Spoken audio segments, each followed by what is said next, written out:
Pemerintah Kota Tomohon bersama Pemkot Manado menjadi daerah dengan capaian vaksinasi COVID-19 tertinggi dosis pertama dan kedua, serta menjadi yang tertinggi dalam memberikan jaminan sosial BPJS Ketenagakerjaan bagi pekerja rentan di Kota Manado.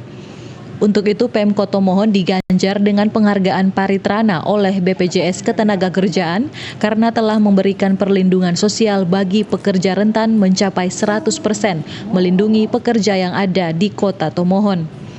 Sementara capaian vaksinasi Pemkot Tomohon untuk dosis pertama hingga 18 Januari menyentuh angka 90% dan dosis kedua sudah berada di angka 74%. Untuk vaksinasi anak dosis pertama sudah mencapai 70%. Penghargaan ini diserahkan oleh Gubernur Sulawesi Utara Oli Dondo Kambe di sela-sela rapat kerja pemerintah tahun 2022 yang berlangsung pagi tadi. Paul Bawole melaporkan untuk Kawanua TV.